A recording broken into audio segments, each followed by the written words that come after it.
Next, today we will continue to talk about the latter part of the practice of samatha meditation. The literal meaning is not hard. Yesterday's content was challenging. Today's is simpler.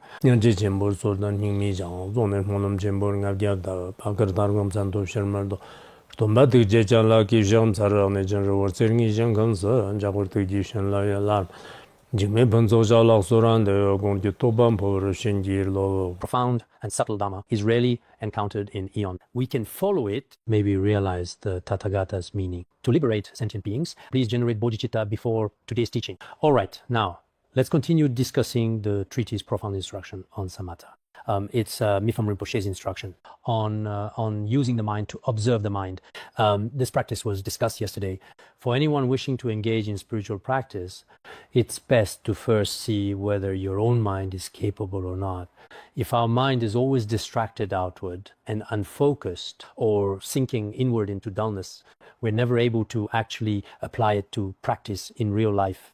Then no matter how much we study and contemplate on the surface, no matter how proficient we become in exoteric and esoteric scriptures, or if we score quite well on exams, when it comes to facing our afflictions or suffering in our lives, our strength is very weak. So now that we have the opportunity to practice like this, whether you are attending teachings, or as I see it, even when I am giving teachings, it is truly a wonderful karmic connection for both sides. Just look at how many people there are in the world. As we know, only a very few individuals are truly nourished and sustained by the precious nectar of the Dharma, like this. Many people really want to listen, really want to receive it, but due to various unfavorable causes and conditions, circumstances of degenerate age, they still cannot access these teachings at this time. They end up muddling through life, and this precious human life has already passed by. So we really shouldn't think that not in any way, for any reason whatsoever, studying the Dharma is ordinary or that everyone can do it. That's probably not the case. Indeed, if we compare the circumstances of the past, future, and present from every perspective and in every possible way, in all respects, it's extremely rare to be able to hear the Dharma. His Holiness once said, in a very gentle and thoughtful manner, 9 years of practice cannot compare to the merit of hearing the Dharma even once. Sometimes when talking about the importance of practice, it is said practice is more important than listening to teachings. But when emphasizing the importance of hearing the Dharma, we say listening is emphasized over practice. So today, when everyone here have this opportunity, it is always best to keep every teaching in your heart or write it down in your notebook if you prefer, so that you can grasp and understand its meaning every day. This is very important. Earlier we talked about how to practice the method of calm abiding. I introduced this method to everyone, and now let's continue our discussion. When there is no thought and dullness arises, let it be and rest naturally. When strong thoughts arise, since the movement itself is mind, look into its nature, stop the movements and rest on the nature, and the thoughts naturally cease. Here, as mentioned earlier, whether our mind is clear, empty, or active, at such times do not try to suppress it. Instead, you should gradually and gently protect it and let it rest in its own true nature for a moment. As for this key instruction, regardless of whatever thoughts arise, whatever may come to mind, whether movements, the mind rests, or dullness, all of these are already resting on this original mind. This is a key to mind observing, mind meditation practice. Sometimes our mind becomes devoid of thoughts and dull, almost as if we have fallen asleep. Sometimes we feel sleepy. Sometimes it almost feels as if we're just sinking inward continuously, especially, which is referred to as dullness. When you are in such a state of mind, there's no need to feel particularly upset about it at all. Just let your mind simply relax, take a deep breath, and gradually and gently relax and rest. For example, you can slightly lift your head, or just look outside, or stand up and walk around for a moment. Rest in such a relaxed way when you feel dullness. If you are lost in dullness and unawareness, then this can't even be considered real practice. This often happens in practice. Many people, when meditating, end up falling asleep while sitting only to wake up next day. Last night I was meditating, but how come I didn't even take off my clothes and just fell asleep like that? Actually, this is also a kind of obstacle. Just like discussed yesterday, when thoughts arise strongly, if you are not in a state of dullness, but your thoughts, as you observe your mind, a very strong and compelling thought unexpectedly arises. For example, anger, jealousy, or a troubled mind. As you might sometimes experience, a particularly powerful thought suddenly arises. When this happens, you just continue to observe it slowly for just a little bit longer, and there's no need to worry too much about it. When a thought arises, you don't have to suppress it immediately. Just observe the one that moves is the mind itself. Fundamentally, no matter whether our thoughts are of anger, greed, or virtuous thoughts, faith, any kind of thought, in fact, it never truly leaves the scope of the mind, not even for a single moment. So if it is the mind, as we said earlier, it is either luminous or it is empty in nature, or perhaps it is some other kind of similar thought. With these thought movements, allow them to gradually settle into stillness. Allow them to rest, observe and remain with them. Keep carefully observing them and remain settled. Stop movements and rest on the nature. Stopping here refers particularly to control, or in other words, preventing it from continuing to waver. For example, when I experience anger arising, anger is really quite serious after all is said and done. At this time, I carefully observe my own anger and do not let it continue to arise. If you keep thinking, this object is so terrible, or there's no need for that, let the continuity of anger or discursive thoughts come to a stop. Then slowly let it gather back into its own nature. At such times, all these discursive thoughts or movements will usually naturally disappear on their own.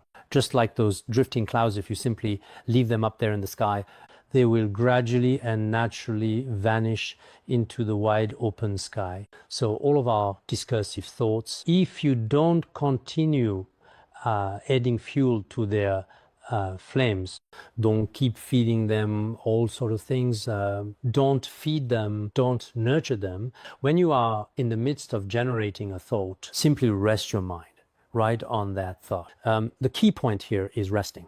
The key to 9 stages of abiding is also simply to rest right there on that spot. If it were dzogchen, upon recognizing the true nature, desire self-liberates, anger self-liberates. But we are not talking about dzogchen. We are saying that whenever you generate any particularly intense, with a strength that is especially noticeable, so strong that it stands out, when you generate this kind of particularly intense discursive thought, at that moment, just naturally relax into its presence.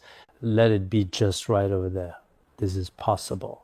Though you haven't cut it off, I'm having discursive thoughts. What can I do? Some people sometimes pull their own hair or even begin to repeatedly slap their own face, sometimes quite forcefully, with their hands. But there's no need for that. If thoughts arise, don't suffer over it. Having discursive thoughts is normal. For living beings like us, it's natural to have various thoughts and impulses arise.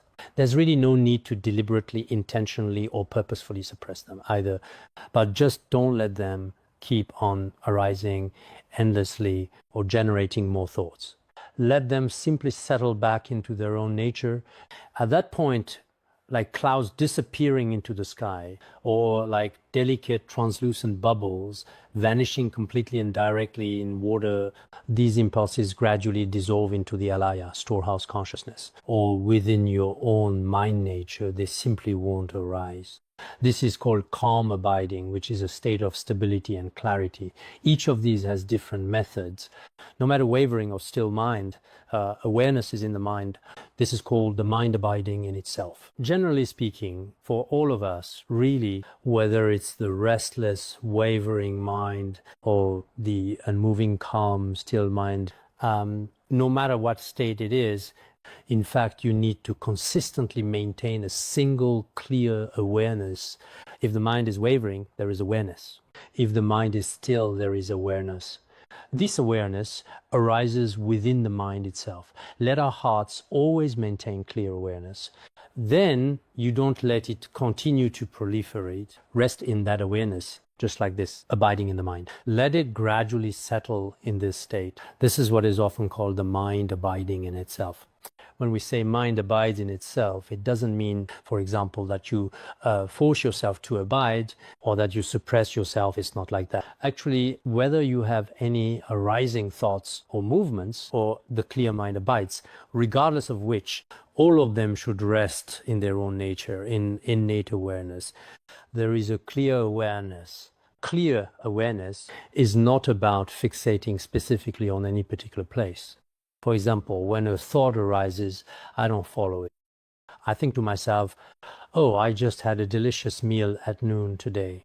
At this moment, when you observe with the right mindfulness and awareness, then you don't continue thinking further at all.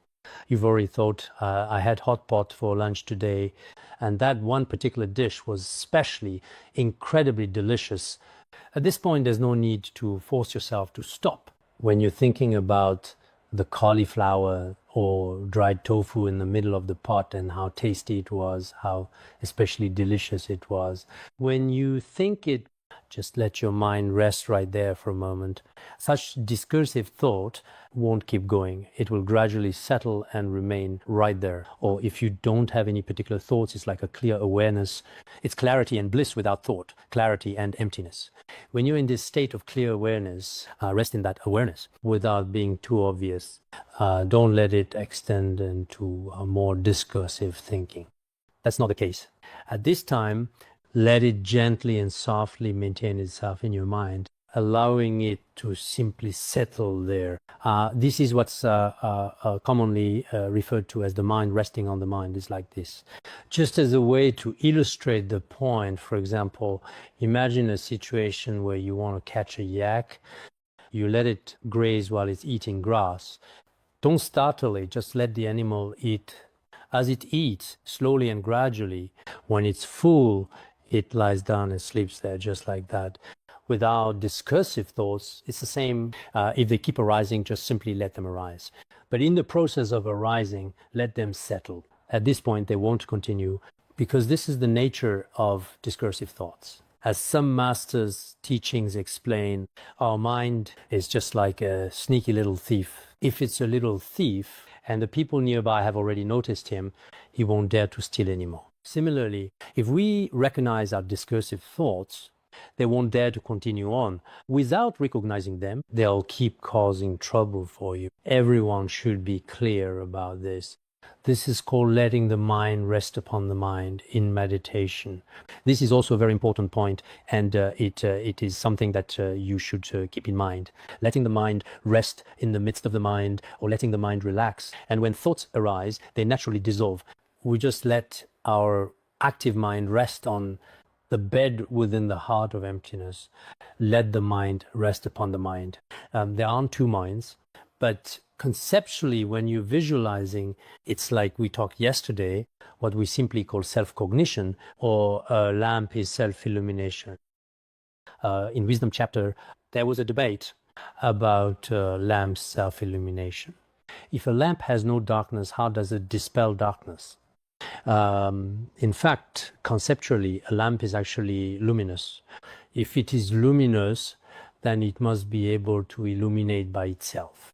This is often referred to as the lamp's own self-nature of illumination. Our mind is the same way.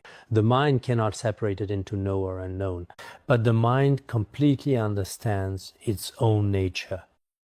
We call this the mind's self-illumination and self-knowing. Similarly, just let the mind rest upon itself, or the mind relaxes on its own, naturally and gently. Don't make it tense or try to confine it within some particular boundary, or attempt to limit its natural flow. It's not like that. When the mind is allowed to relax naturally, just as we discussed yesterday, as we talked about, if water is simply left to settle undisturbed and untouched for a considerable period of time, it naturally becomes clear. The mind is the same. If it relaxes all the previous arising thoughts and movements of the mind, the knots of thoughts will unravel naturally, just like how a snake's long winding body slowly untangles itself all on its own without anyone's help. The snake's own body naturally untangles its own knots by itself. It's exactly the same as this. So during the process of practicing calm abiding, for example, everyone may encounter many different kinds of doubts, or sometimes even some frustrations in their practice, or sometimes even truly excessive joy. There's no need to cling to these things. Some people, when practicing calm abiding on their own, find they can remain settled for a long time. They become quite happy and eagerly tell many people, saying, I really want to dwell in meditative absorption now. Some people say this, but this isn't always a good thing either. Sometimes it's often called the demon of joy. If you become too emotionally attached, you are, in a very real sense, also being controlled by the so-called demon of joy. Others feel particularly miserable. I've been repairing so long, but it seems like I really haven't gained anything at all. This thinking is incorrect. Our mind, since beginningless time, has been conditioned for such a long period. So in just a few days, months, or even years, it's not necessarily going to show immediate results for you. Gradually, if you have patience, you will definitely be able to do it. So during our practice, as we go along, everyone should try to consistently increase the frequency of their practice as much as possible in order to see improvement. At the very beginning, the duration shouldn't be too long. If it's too long, you might start to feel a sense of aversion toward meditation. If you become averse, then later when you enter meditation, the effect won't be very good. The great masters of the past have said, at the very beginning, even when your practice is going well, you should pause during your session. This doesn't mean using other discursive thoughts or forcing yourself to cut off and end the session. Doing it that way isn't very good. Leave yourself with a positive impression for your next meditation session. For example, when we're watching an exciting TV series, after the first episode, if it stops at the most exciting moment, then you'll want to watch the second episode. But if the first episode is really boring, you don't want to watch it, then you might not be interested in watching the next episode. Similarly, when we're meditating, if you feel that you're still doing relatively well, pause and end the session at that point. After ending the session, when your body and mind are completely more relaxed, continue it again. This is something that's mentioned quite often in many instructional texts. For example, in the great treatise on the path, it discusses calm abiding and special insight in great detail thoroughly. In this text, sources are cited, including the teachings of well-known Indian master Kamalashila, especially from his Stages of Meditation treatise, as well as the perspectives from the stages of the Bodhisattva path. Calm abiding and special insight are discussed in detail. These are all discussed quite extensively. In fact, when it comes to the methods of practice, there are basically no sectarian differences in viewpoints. In terms of calm abiding, everyone's fundamental understanding is essentially the same. That's really true. If it's dullness, then everyone will call it dullness, rather saying this is Tibetan Buddhism's dullness. Chinese Han Buddhism does not have such dullness. Basically, anything that blocks your practice are those such as dullness and agitation. The antidotes are mindfulness and awareness. They are the same by all traditions. So the various instructions can be beneficially studied and referenced across traditions.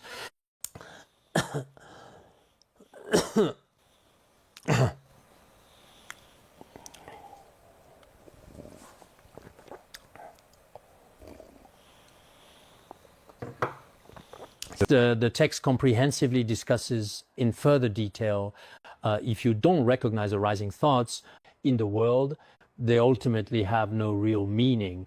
Discursive thoughts are endless, never ceasing themselves. All arising thoughts are always futile. The thoughts and mental movements of sentient beings are filled with endless delusions. They are endless and have no conclusion. From beginningless time until now, they do not naturally simply disappear on their own. Unless you attain Buddhahood or realization, or you enter the formless realm, as previously mentioned above, only then will they naturally subside. Some vanish briefly, while some vanish completely. As for these thoughts that circulate within samsara, actually they are meaningless and really lead to no good outcome. It's not just humans, actually all sentient beings in the 6 realms, such as all kinds of beings, have all sorts of different kinds of thoughts. These thoughts form habitual patterns, but they are meaningless for our true liberation or for many different aspects of our lives. Especially some people's discursive thoughts are abundant, whose minds are active. They are meaningless for liberation. Even in this present life, they bring about truly tremendous and significant confusion and utter widespread, because your mind is constantly thinking about all sorts of things. When you think about many things, you self-inflict a great deal of unnecessary suffering and complications.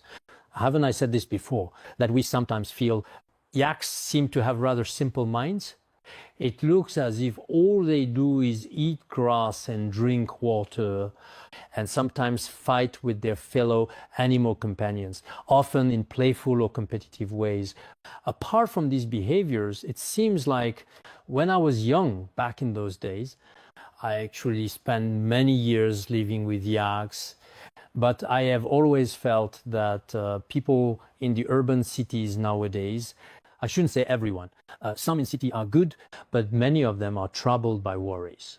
Compared to these people, the gentle yaks in the remote mountains are much simpler creatures. They really don't have so many concerns or anxieties. But nowadays, many people, in fact, the reason so many people have worries now, it might have something to do with their own way of life in some way. For example, relatively speaking, it's not absolute.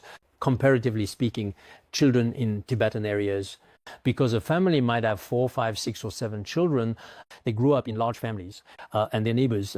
Each family also has many children. So from a young age, they grow up in an environment of mutual cooperation, whether playing or at home, without exclusion between families. Today, they might visit one home for a meal. Tomorrow, they'll eat at another's. Even now, it's still just like this every single day. Everyone interacts with each other.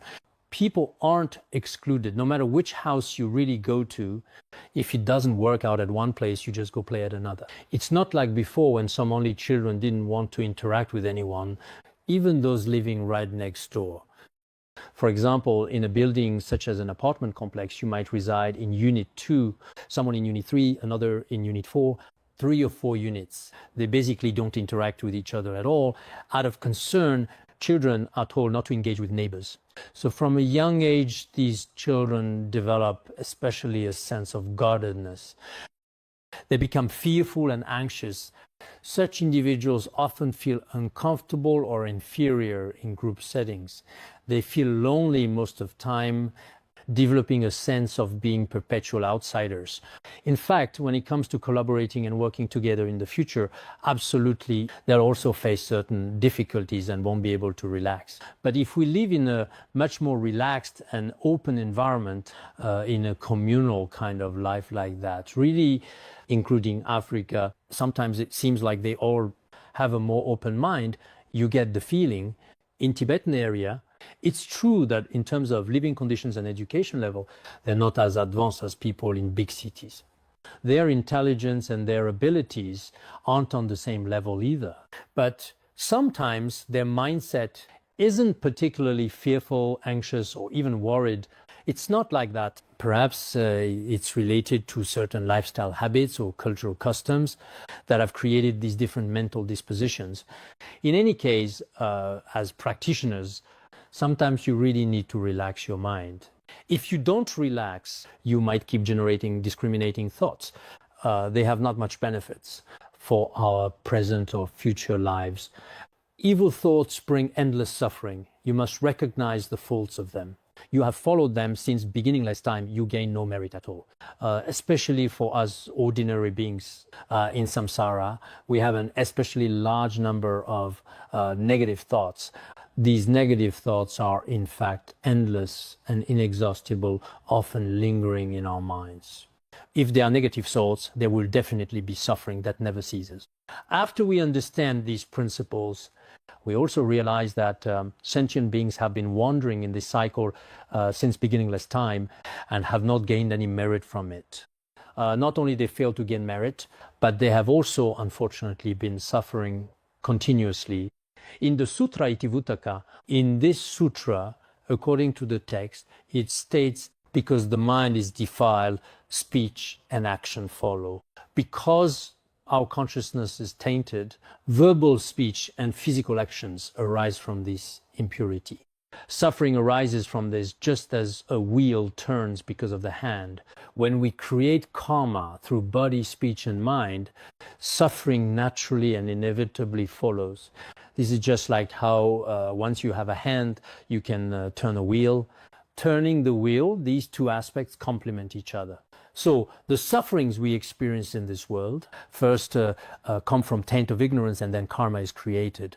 And as a result, sentient beings experience suffering. Thus, the source of all this is our failure to control discursive thoughts.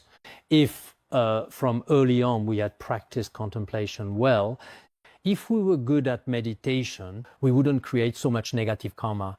Our bodies make less karma, and our speech wouldn't create so much karma either.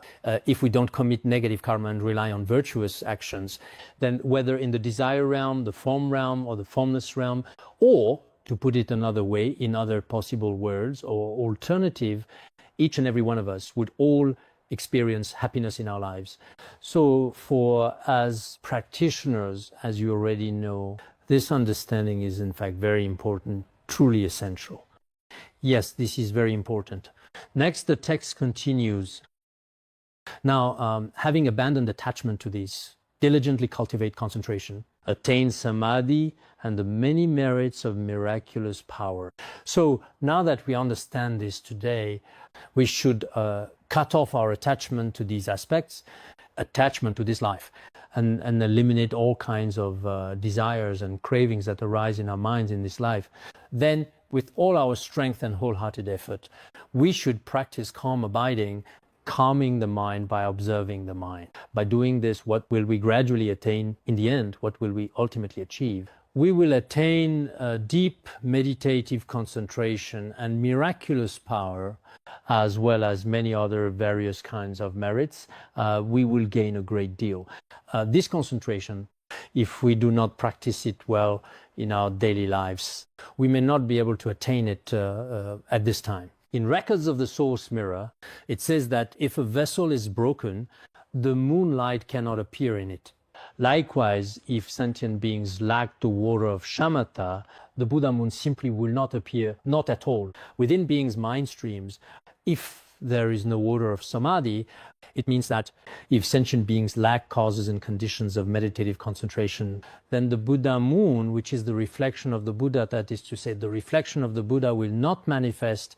In the same way, when we practice any dharma, in fact, we actually need to have certain causes and conditions.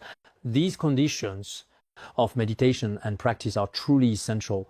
Of course, here it is saying that through consistently practicing calm, abiding meditation, one gradually attains a variety of extraordinary miraculous power. In the Mahayana treatise, it mentions several types of miraculous power. One is karmic power, which is the ability knowing the past life karma, similar to those possessed by celestial beings. One is medicinal powers, where through certain medicines one can attain miraculous power, including the power of miraculous movement, flying, and so on. There is also mantra power attained through mantras. As for mantras, in particular, in the past, some sages used mantras. Ultimately, they ascended to the heavenly realms and lived together with celestial beings there. Another is cultivation power, which is gained through meditative practice. In our Ornament of the Sutras treatise, it says to attain miraculous powers, one must reach the fourth dhyana. If one does not reach the fourth level of concentration, it is difficult. This is also indeed explained quite clearly.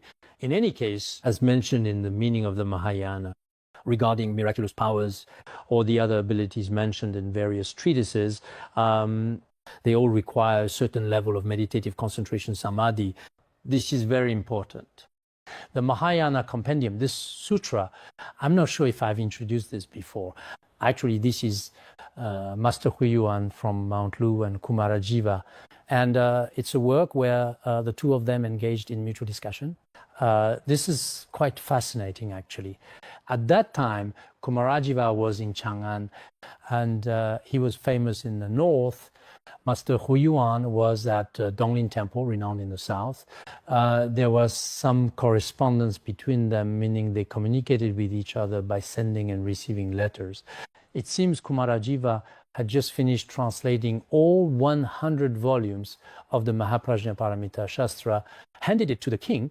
After that, the king requested Master Huiyuan to write a preface.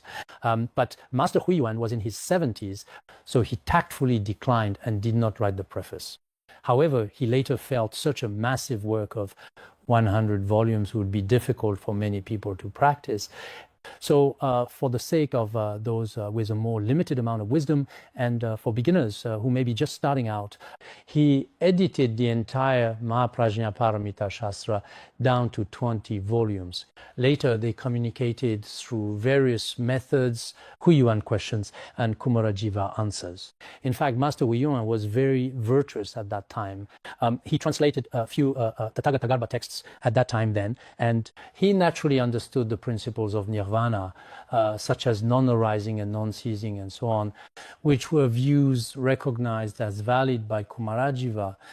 Later, this Mahayana compendium read treatise on meaning of Mahayana. Because these two were such remarkable masters, their mutual questions and answers must indeed contain a lot of meaning. We like to use some of these methods as well. Attaining samadhi, supernatural powers and merits, dwelling freely in supreme bliss. And also being able to attain freedom, dwelling calmly in a state of supreme happiness and bliss. Through wisdom, knowing merits and faults, striving to master the mind, before attaining calm abiding, do not let your diligence slacken.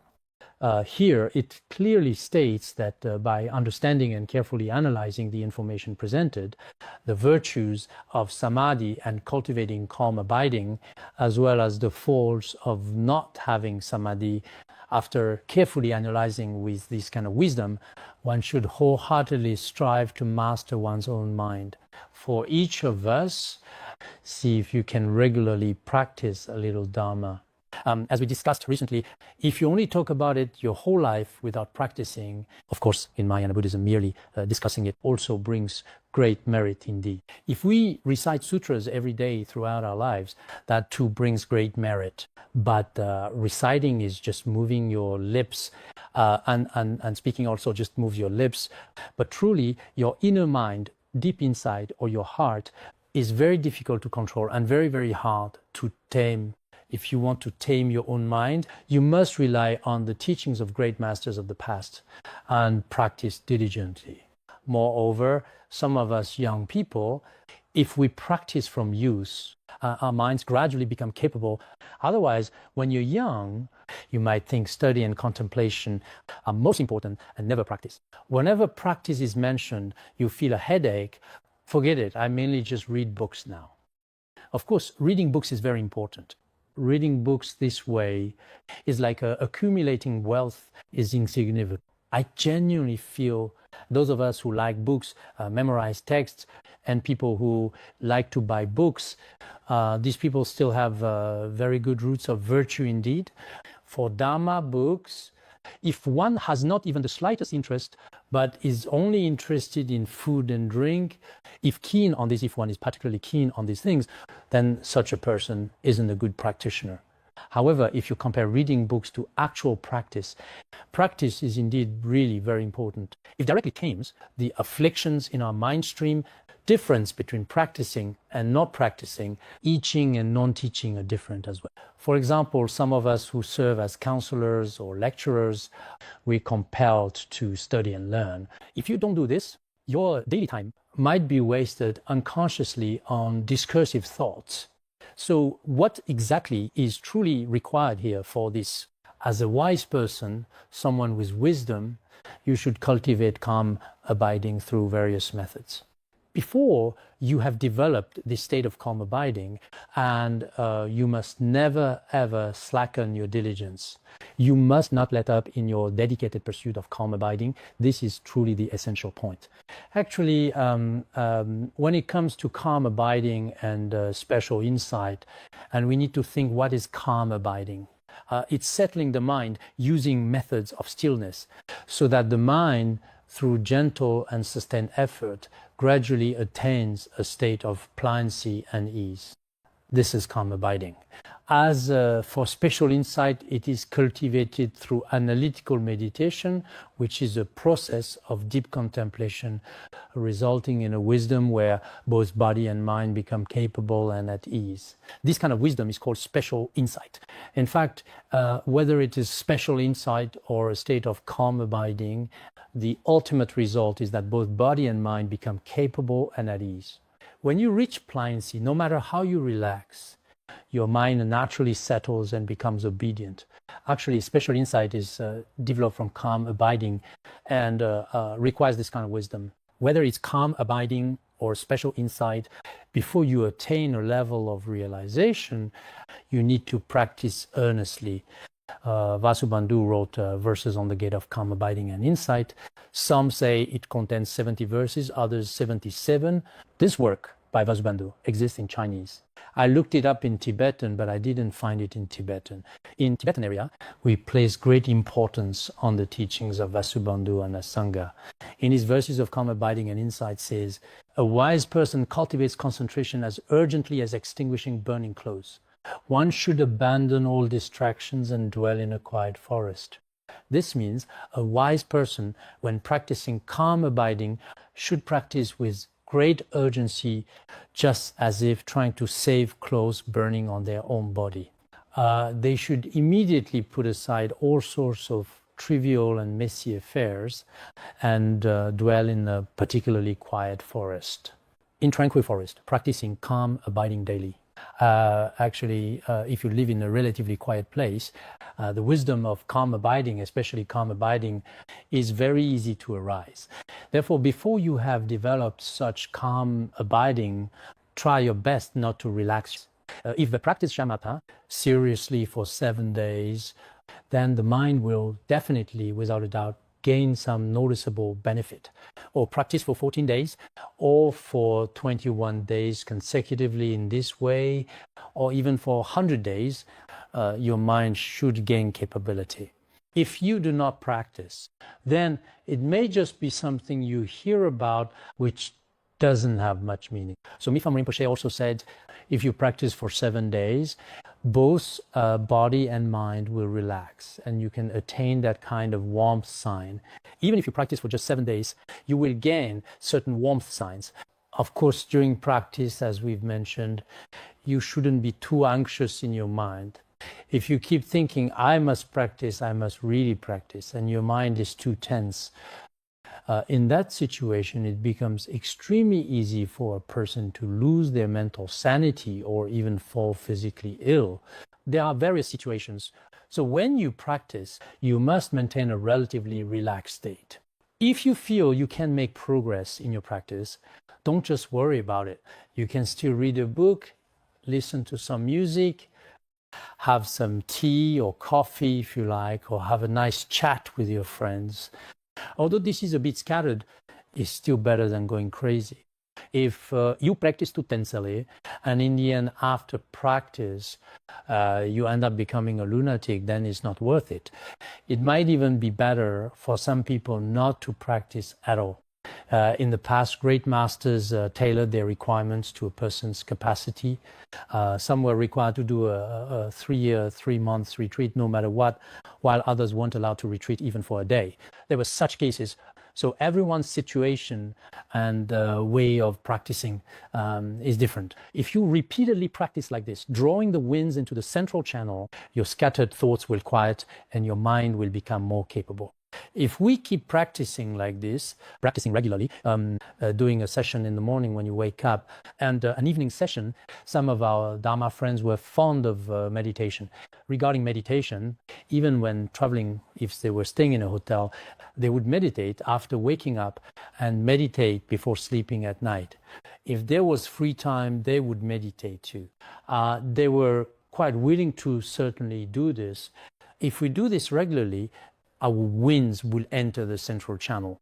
These winds are thoughts, are breath, restless, discursive thought. When discursive thoughts enter the central channel, after entering the central channel, there is the true nature central channel. With the central channel, one enters a state of deep meditation.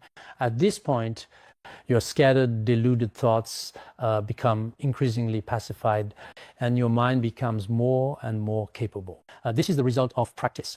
If we practice, there will definitely be obvious results over time, unless our karmic obscurations are extremely heavy. If past karma is very heavy and you don't feel anything, then you don't need to worry either. You should pray to your guru and also confess your misdeeds.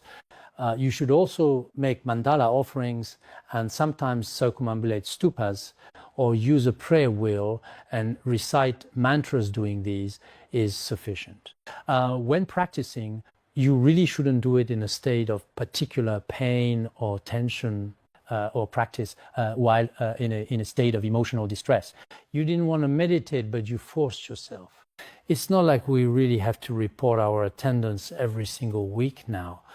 If that was so, I end up forcing myself to meditate just for the sake of reporting. Doing this won't yield good outcome. To understand everyone's practice, sometimes there are these requirements.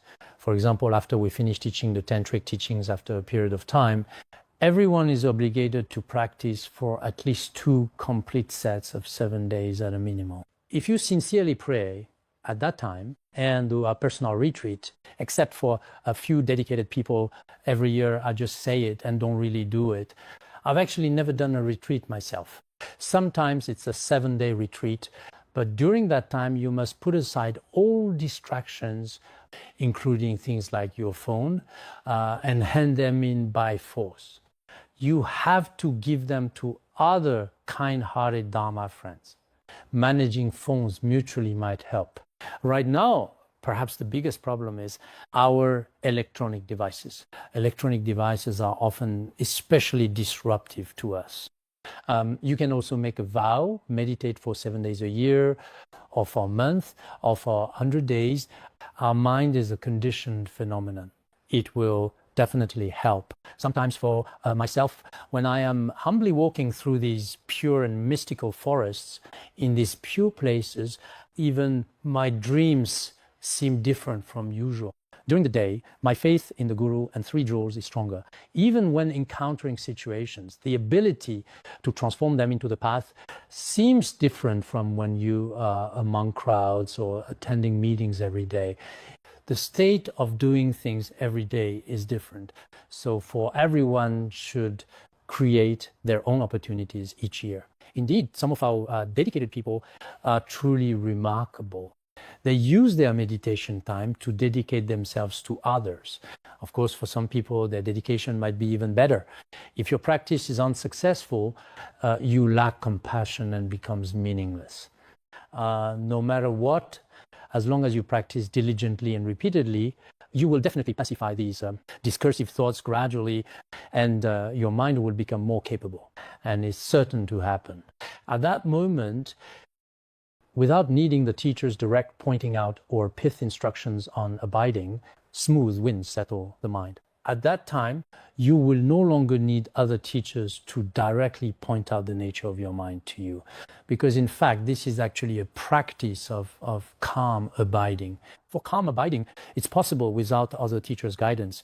If you just simply follow the earlier instructions to practice, even without the pith instructions on abiding from other teachers, it is still fine if you don't have them. Because if you understand mind, observing mind, it's not hard. So even without the guidance of other teachers on their own, without the pith instructions for shamatha, it is still possible to proceed without them. If your winds are relatively smooth and gentle, your mind in general will settle quite easily. If our breath is not smooth, or if the mind is restless and filled with thoughts, then your practice may not be successful. If you can settle your mind, the effectiveness is indeed overall very high. Then naturally your arising thoughts and intentions will be very smooth as well. This includes sleeping very well at night, every day. And during the day, no matter what happens, your mental state throughout daily activities is very good. If you can settle for your designated practice time, there will be no problem. Now, many of us, before and after class, we can settle our minds and meditate for 10 or 5 minutes. It's common. Now, we also briefly settle mind when practicing Guru Yoga before class. In fact, all of these are methods for settling the mind. This is extremely important. In this way, by observing the mind with the mind itself, one truly abides inwardly. Concentration will be won swiftly and effortlessly. So we rely on using the mind to observe the mind itself, truly abiding within, not abiding externally, but in the mind. Within a very short time, one can attain concentration swiftly without effort. Concentration will be won. At that point, your samadhi and meditation are both stable and capable. If any discursive thoughts arise at that time, directly abide on it. This is really very important. In our 30 pieces of advice, it says, when thoughts arise, look directly at them. When certainty is fully attained and recognized, abide in that certainty with confidence.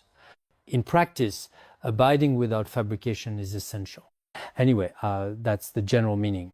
When discursive thoughts arise, directly look at those discursive thoughts. When certainty is attained, abide in that certainty. When you can settle, there is no need to practice. There's really nothing to practice. This is the key point. The main thing is to practice without distraction. In practice, the mind should not be distracted. Whether thoughts or certainties arose, or abiding is arose, all of these are within a single state. Make sure not to lose your mind frequently. If the mind is lost, it will wander off. When you use the mind to observe the mind, as we discussed, it's like herding cattle. Wherever the yaks wander, if within your sight, within the range of your attention, just as when elders care for children, as long as they're within your sight and not lost, the elder doesn't go one by one. To each child, ask him, what are you doing? What are you playing? He won't do that. If you did this, your original meditative state will already have been disrupted. Observe from a broader perspective. As for the subtle thoughts within, you don't need to bother with those either. Your mind just keeps gentle watch over it with gentle awareness within this larger scope. In this way, actually, in a very short time, your mind will become capable and attain this concentration. At this point, there is no need to visualize bindus or letters, nor is there any need to hold the winds. View and rest in the nature of your own mind and sustain its continuity mindfully. These are Mipham Rinpoche's pith instructions. When you observe the mind with the mind, there is no need for your mind to visualize a 5-colored bindu, or to visualize white ah syllable in heart center, or to visualize at your navel area the vase breath, or to hold the winds. None of these are necessary. So what should you observe? Simply observe that I have a mind, that is, there is a mind that exists and is present. There is this mind I have. And at the same time, maintain a right mindfulness and awareness to protect it. You maintain mindfulness with each supporting the other, not lose it as taught in Chan Buddhism. If it keeps clear and not lost, that is already sufficient. When practicing calm meditation, some may immediately think the mind should be controlled.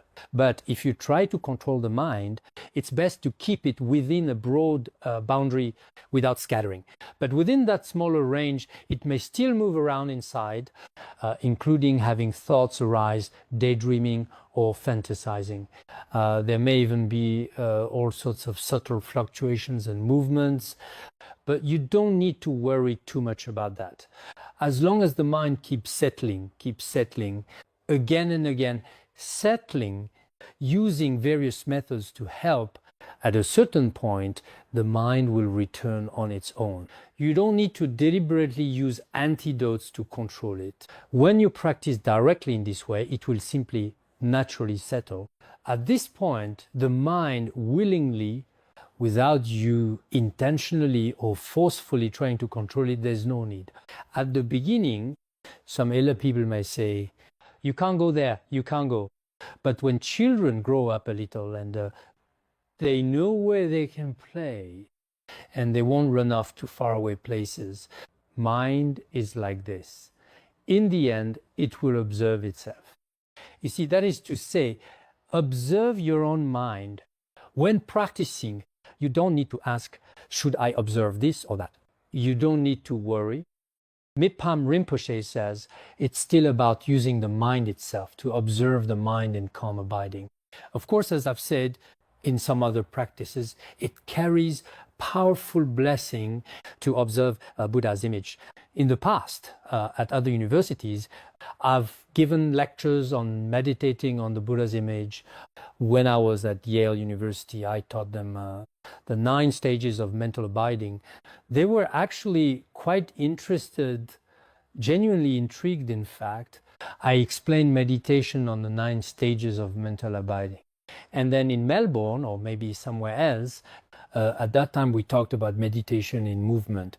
That is, how to meditate when the mind is unsettled and restless. At that time, I referred to teachings from great masters of the past. At the same time, I also used some modern language that people today can accept to explain to them. All of this is my understanding. What I taught is not like the teachings of His Holiness, who could naturally express wisdom from within. I am not. We might piece together some teachings through various conceptual thoughts and intentions, carefully considering and evaluating each along the way. So when you practice this, pay attention to these points. There is no more profound, simple, and practical or beneficial teaching on samatha. These are important instructions. Apart from these, there is really nothing deeper and more profound. There may be many instructions, including Vajrayana methods and Sutrayana methods, but for something deeper yet simple and easy, for teachings on calm abiding that are beneficial, according to Mipham Rinpoche, there are none beyond these. Indeed, we truly find that although there are many ways, this one is profound and simple and is really helpful. It helps in practice, study, and contemplation.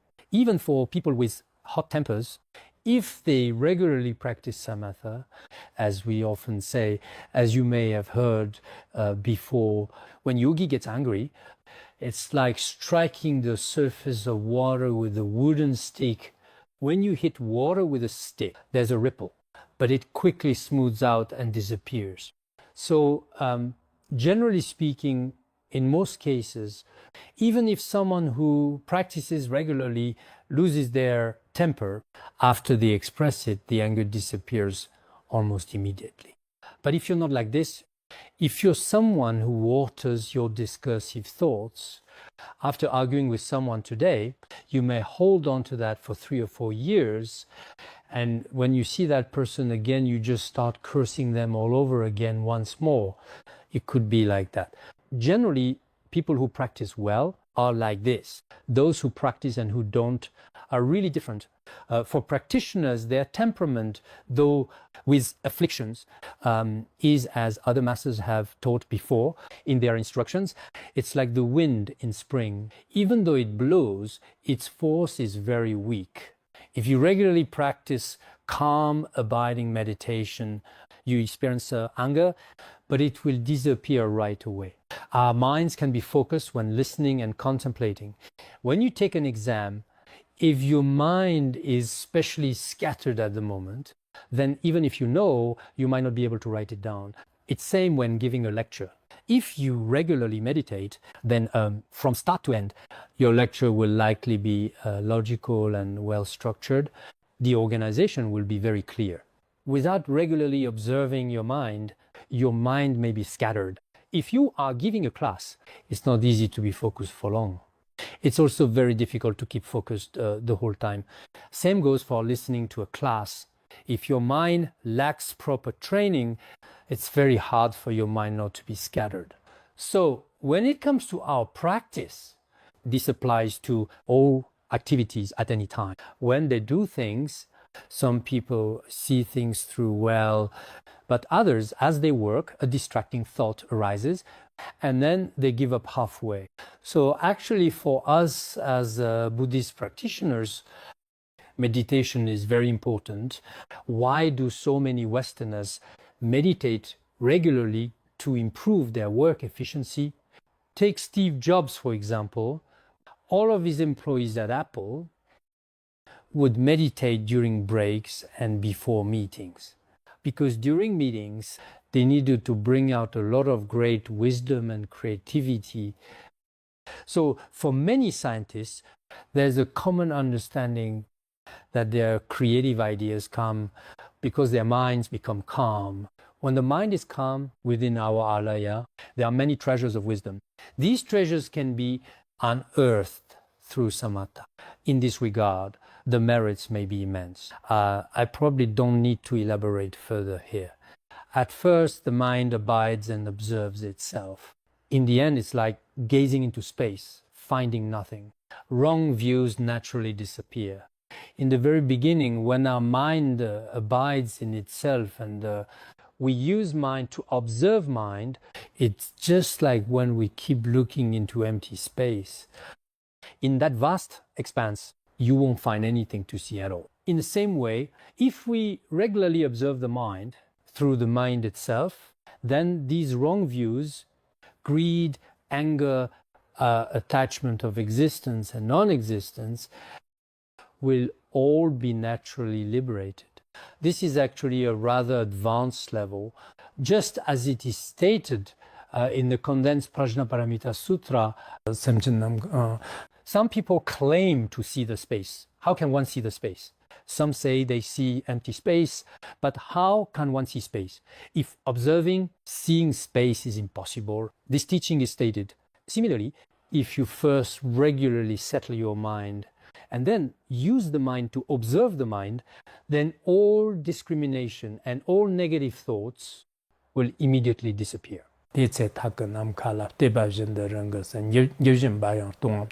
As mentioned in Lamp of Certainty, it's like you're looking at the space. When your mind is actively thinking, you must deeply develop certainty in emptiness. That is to say, at a certain point, so to speak, when approaching Dzogchen, it's like seeing empty space. Even as thoughts continue to arise, one is abiding in a state of emptiness. Dzogchen is like this. Looking into space is actually the same as recognizing the nature of our own mind. If you diligently observe the mind and abide in the mind, it's like looking into space and finding nothing. Your afflictions and your suffering, whatever they may be, slowly and steadily begin to fade away and diminish over time. Little by little, their presence becomes less noticeable. Luminosity and emptiness are inseparable, like gazing into space. The Lamp of Certainty says, clarity, emptiness, non-duality is just like when we look into space. This non-dual state of clarity and emptiness can actually manifest at that time. The state of luminosity and emptiness being inseparable is just like gazing into space. These can arise naturally. This should be final stage, which is advanced. Mipham Rinpoche first spoke about calm abiding, and now, if you contemplate in this way, it's very likely that you will attain realization of Dzogchen. At this point, it happens very quickly. So what is it like at this stage? Clarity, emptiness, non-duality reveals the nature of phenomena. At this time, the union of luminosity and emptiness manifests together, revealing the mind's secret. The two are inseparable. This appears as the nature of all phenomena. In other words, it can appear by relying on the key instructions of the nature of phenomena. And then at this point, realization through the blessings of the lineage is next. It might be better to place these 3 lines at the end, use commas for all of them. Put a period at the end of the sentence. The nature of phenomena is revealed, realized by lineage blessings, or see by lineage blessings. By lineage blessings, one sees the primordial wisdom of self-arising awareness, emptiness, and the meaning of luminous great perfection. With lineage blessings, one can realize what's realized, the self-arising wisdom of great awareness, emptiness. In other words, this is the meaning of luminous great perfection. It means if we frequently practice such calm abiding and rely on the blessings of the lineage masters of the past, we can personally realize the awareness of the great awareness, emptiness, or the innate, naturally present wisdom that each of us possesses. This naturally present wisdom, the true meaning of luminous great perfection. This means that if we frequently practice calm abiding with the lineage master's blessings, you will understand the meaning of primordial great perfection. You realize it. At that point, everything truly becomes much easier. Written during the midday session on January 6th in the year of the Fire Horse by Mipam Rinpoche. Very good. This concludes the teachings on samatha.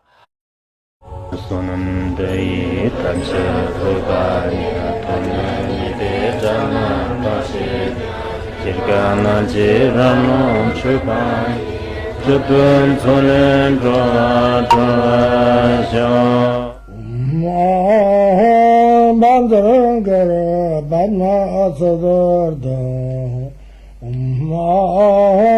Bandarangara Badma Sada